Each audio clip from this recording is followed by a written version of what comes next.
I'm Chris, and this is Jasmin Singer from Our Hen House. Jasmin, thank you so much for having us in your home today. Thank you so much for coming to Our Hen House live and in person. It's so exciting to have company. This is so nice. It's great meeting your family here. Yeah, thank you. And we just wanted to ask you about Our Hen House and how you got that started and how you have been an activist your whole life, because I think you have been an activist your whole life. It sounds like it to me.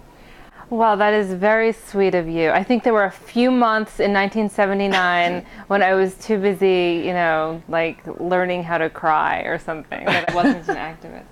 But I've been an activist for a long time. I was not always an animal activist. I started out more in the AIDS awareness activism realm. Okay. And sort of like gay rights stuff. And I was actually an actor, which is sort of different than an activist. But I came to activism through being an actor. Because when I got out of college, I got a job with an AIDS awareness theater company. I was a theater major in college. And it was called Night Star, and they're amazing. And basically, I was a vegetarian already. I had gone vegetarian when I was a teenager, mostly because I thought it was so cool. It was cool. You were cool. I was so cool, but I was so unethical. I was the absolute epitome of the least amount of ethics a vegetarian could have, because all I consumed were eggs and dairy. I was one of those. Oh, okay. I had no consciousness about animals at all, really. It's strange in retrospect to think about it like that. But I became vegan while I was at this AIDS awareness theater company, because I met a friend of mine who's still friends with me to this day, Marisa Miller-Wolfson, who just made the film Vegucated. Oh. And yeah, it's going to be great. I was the creative consultant on that film. But anyway, Marisa, who's brilliant, she showed me the light. We all have someone who showed us the light. Mm-hmm. And I met her through that job. I became an animal activist like on the spot, and that was about 8 years ago. So that's how long I've been an animal activist. Yeah, it's interesting as an adult to look back on those parts of being a kid, because I certainly was ostracized for my entire childhood, and it's because I really feel like I wanted to do what was right and not necessarily follow in the footsteps of the kids who were cool. I don't know. I was so uncool. I was like, I'm not going to be cool. I'm going to be uncool and love it. That's weird. But it's your own kind of cool. You make your own kind of cool that way, don't you? Where were you in my childhood? I told you I was down the road, apparently. Right. Well, you're also from Central Jersey. So that's what it is. That's true. It's Central Jersey. It makes activists. I don't know. Maybe not. I don't think so. But anyway. After that, I was really into writing. I'm a writer. And I started to pitch articles to various magazines. And I got one article in Satya magazine, which was a wonderful social justice magazine. Rest in peace, Satya. It's no longer with us, but all of the articles are online. And I started writing for Veg News, which I still write for, which I love. And eventually I was volunteering, and I was still acting. And one day I was like, okay, my life's purpose is, what can I do to blend what I'm good at into changing the world for animals? So I landed at Farm Sanctuary in 2007, eventually as the campaigns manager, which was great. And it was an amazing experience. Love Farm Sanctuary. I mean, it's such a wonderful place. It's such a happy place. So it is. It's a great place. And eventually I felt like I was growing in a slightly different direction. And so my partner, animal rights law professor Marianne Sullivan, who's the brains behind Our Hen House, we started Our Hen House in January of 2010, so a year and a half ago. And it's basically a multimedia hive of opportunities to change the world for animals. So we have a blog every day. We have a podcast every week, which is fun. We love the podcast. And we produce videos highlighting everyone from artists who speak up for animals through their art form to people from the LGBT community who are making the connections between animal rights and gay rights, to everything in between. Entrepreneurs, we've highlighted some amazing entrepreneurs who are doing great work. It's a lot. We love it. We really do. People are ready to get involved with advocacy. Yeah, you have so many interesting people that you've been able to get for your interviews on Our Hen House. Do you have any that were particularly special to you that you really didn't think you would be able to get? Well, a few people come to mind. They sort of fall into categories in my mind. We interviewed Peter Singer for our podcast, which was a hoot. I tried to convince him that I'm his long-lost daughter. Oh, I thought that was going to go in that direction. We have the same last name. And he was amazing. I was kind of nervous for that one. So Peter Singer was definitely, I would say, a treat. But as far as the best interviews we gave, there were two that spring to mind. And we've had 70. Jenny Brown from Woodstock Farm Animal Sanctuary. She was an amazing interviewee. She just comes to the table with such raw emotion and such storytelling, and she's just such a beautiful person inside and out. And James E. McWilliams, who was just on. I was just listening to that one. He's wonderful. He's an environmentalist. He wrote the book Just Food, where locavores get it wrong and how we can truly eat responsibly. He's been one of our heroes for a long time. And we met him after an event, and we cornered him and we're like, be on our podcast. And he's such a nice guy. So he was on it and he was brilliant. Did you like his interview? Yeah, I thought it was great. Yeah, I can really tell that you just enjoy what you're doing and you have so much fun talking to these people and you're getting a lot back from them. There's a lot of interaction there. I'm totally humbled by these people. I mean, these are true movers and shakers within the animal rights movement, and we get to talk to them and we get to ask them questions that we've always wanted to ask them. I mean, how many people can say that? We're very lucky.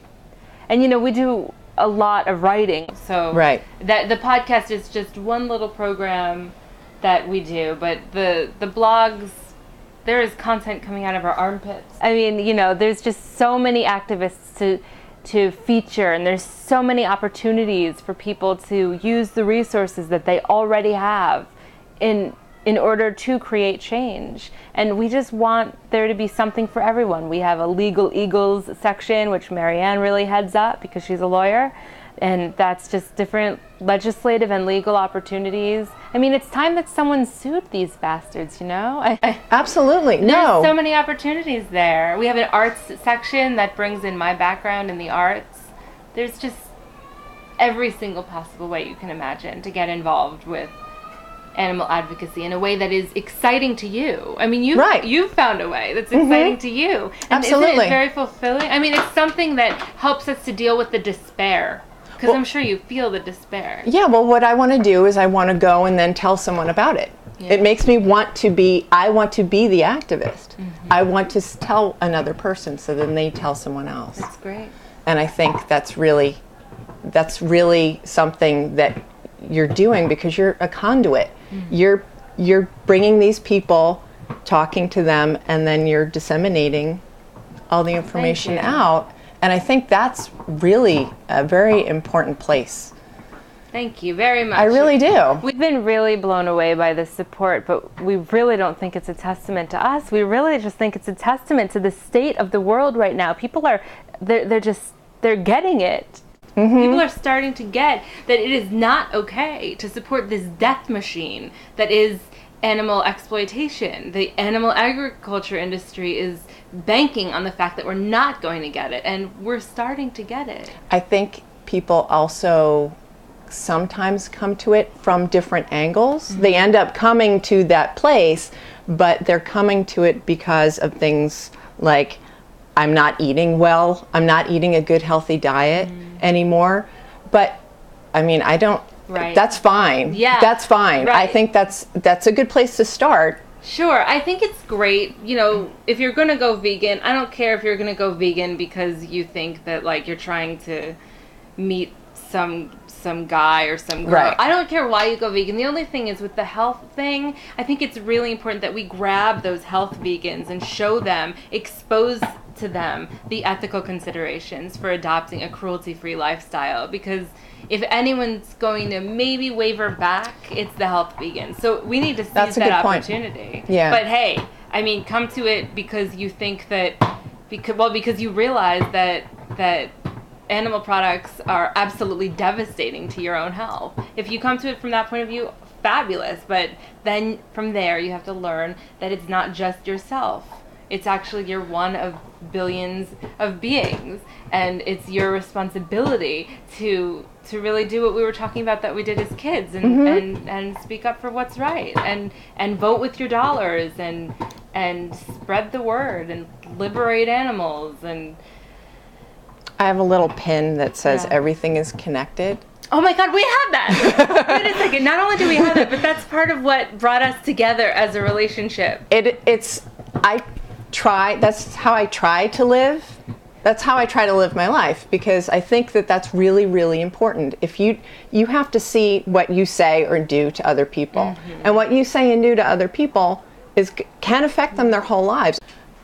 And I didn't ask you exactly how you came to the name Our Hen House. Well, we really wanted it to be something that was all-inclusive. It's not mine, it's all of ours. It's our hen house. And of course, hens specifically, we have a soft spot in our hearts for it, because we believe that they are among the most misunderstood and highly exploited and abused animals. I mean, the life of a hen is just egregiously horrible to even think about what they endure. And yet, if you get to know them, they're social and they're funny, or they can be social and they can be funny and they can be brave, and they are in flocks, they are in families. We have friends who run a sanctuary in Vermont called Vine. Veganism is the Next Evolution, which is an amazing animal sanctuary.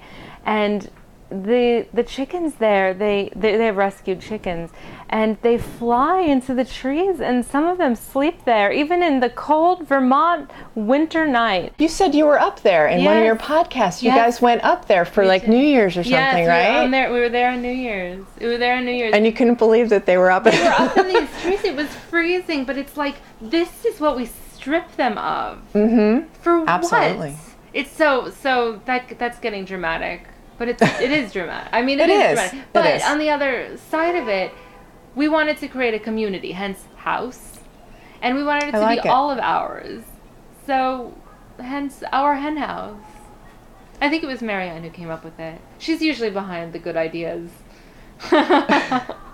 It sounds like you have a lot of them, too. Well, we work well together. Good Collaborators. She's a very good idea person. I'm a really good, make it happen person. That's what you need. Yeah. You need people like that. Yeah.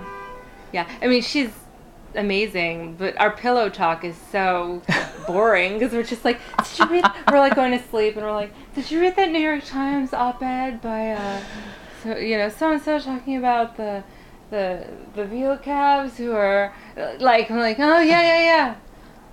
Did you write that blog entry about how people need that call for papers immediately on the ethics of eating green? Yeah, I got that. That's our pillow talk. Is that sexy or not so much? Sadly, I can relate, because we talk about those kinds of things too. Because if that's the only time that you get to interact, if you've had separate busy lives during the day and you come together. Well, we have very busy lives, but we are never apart. Never, because Marianne she took early retirement from her job in order to focus on our hen house and on animal law. She teaches animal law at Cardozo Law School and Brooklyn Law School, and soon to be Columbia Law School, as an adjunct.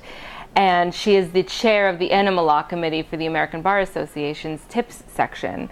So she's a fancy lady, and so she took early retirement, and we are basically together all the time. In our hen house right here, our 380 square foot apartment/office. It looks bigger. Really? Yes, because you have high ceilings. Ooh. I think you've made the most of it. Maybe another level. You might be able to put a loft in there. That would be good. Maybe a third level for Rose, too. Would she go up there?